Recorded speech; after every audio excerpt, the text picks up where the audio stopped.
Hola, gringas y gringos, and welcome to Gringos Are Us. Expats with a Plan. I'm Mark. I'm Gina.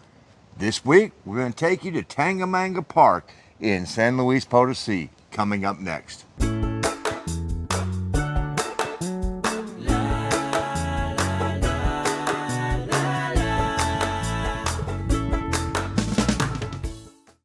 Welcome back. Well, we finally made a trip to Tangamanga in San Luis Potosi. There are two. We went to Tangamanga 1. Tangamanga 2 is where a former airport used to be. Yes. And they've turned it into like a race center.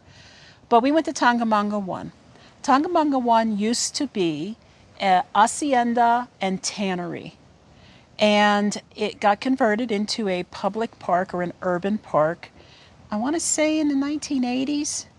I could be wrong about that, but I will definitely double check. And if I'm wrong, I will put the correction up here. But one of the reasons I wanted to go there is it's a very large park, but also they have museums, a few museums. Some of them you pay for, some of them you don't. We went to the one you pay for.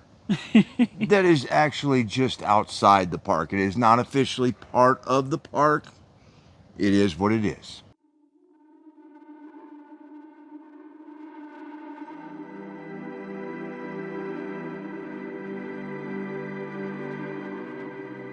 We entered from the north entrance of Tangamanga Park. This is the second largest urban park in all of Mexico, following Chapultepec. And it is 21% larger than Central Park in New York City.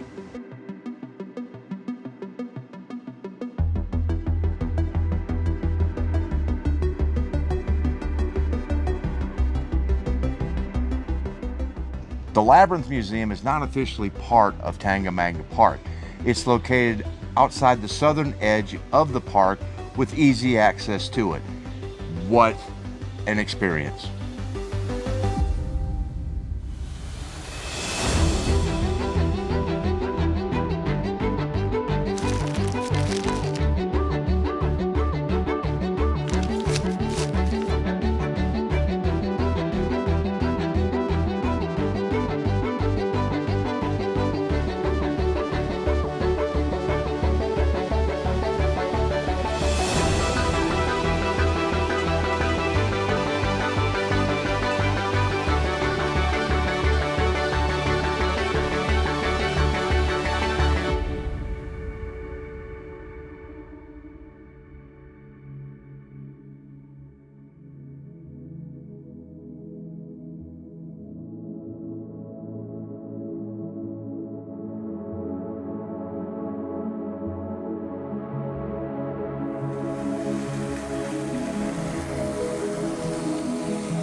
Mark purchased tickets for us that included a general admission to the exhibition, and it included a 3D movie.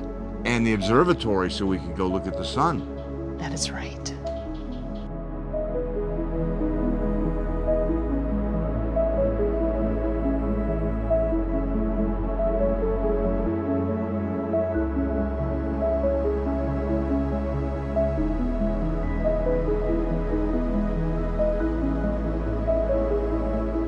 Yes, that's right, folks. We stared into the sun. Through that big telescope. I don't know how many levels of neutral density they had to have on there, but it had to be a lot. It was really cool, though, to be able to see sunspots and to actually be able to take a photograph of it with my cell phone through their telescope.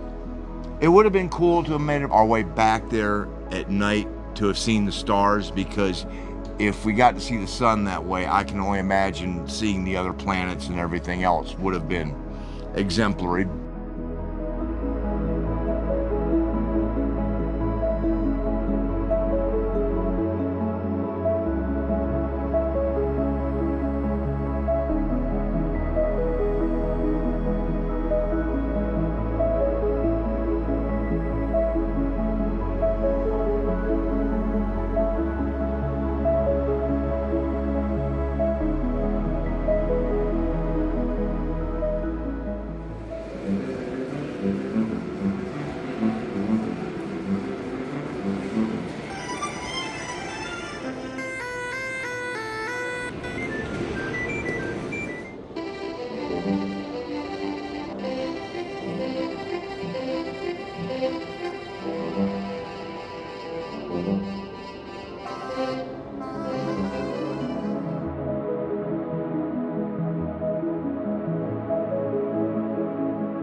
So the Labyrinth Museum is made up of a variety of open halls that all are focused on specific attributes in our environment. One area was about the cosmos. Oh, I can't even remember that. I mean, they had such things, microorganisms and all sorts of different things that make up the world at which we live in. And it's really geared for those young minds who are trying to understand the makeup of the world that we live in. It's very interactive, it is very in-depth, and it answers a ton of questions that whether you speak Spanish or not, you get the idea as to what was going on. Although it doesn't look like there were many people there that day, this was the same time as the San Luis Potosi Feria. Oh yeah, Marilyn Manson played that night, and I think they had 400,000 people at the fair. So it's sort of a which way were you going to spend your money, and so it made it easy for us to view the entire museum in a leisurely manner without feeling like we were having to work around people.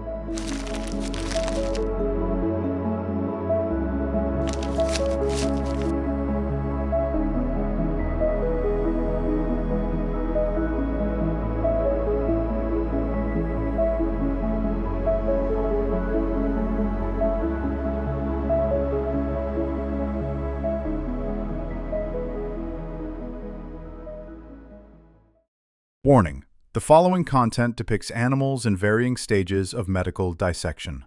Please skip forward to the next video chapter if you find this material to be disturbing.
This part of the exhibit is showing the arterial makeup of the different bodies.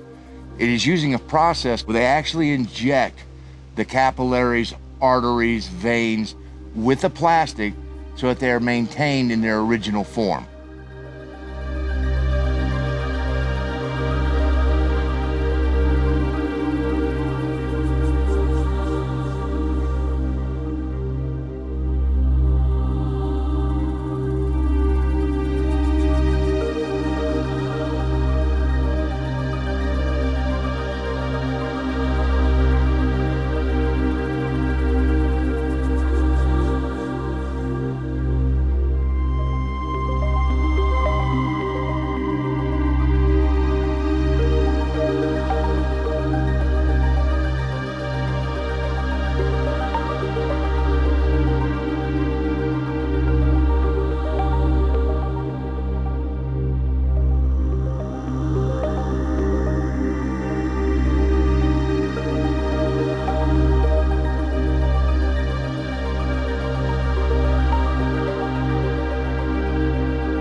I personally felt that the most fascinating was the mapping of the capillaries over the faces of these horses.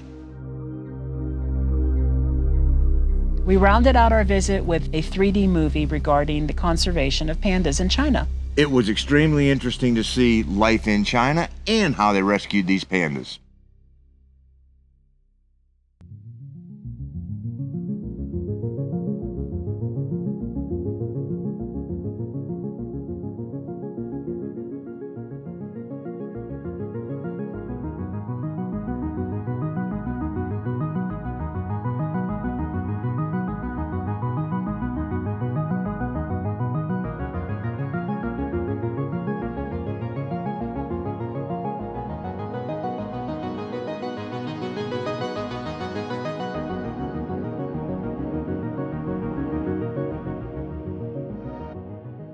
We wanted to show you more of all the areas of the park. You can find a lot of that information in many other videos on YouTube regarding the park grounds. We mostly wanted to get over to the lake, and every time we hit the road, we would get lost because the park is that large. And there's several different ways of getting to the lake. There was one coming from the east, one coming from the west. We found it though. The nice thing about the lake is that's where we found the highest number of people in the park, just relaxing around the lake. There are a lot of ducks. You are allowed to feed them, but they strictly request that you only feed them vegetable or fruit. This was obviously an area where families like to get together and share a meal or a picnic and just relax for a day.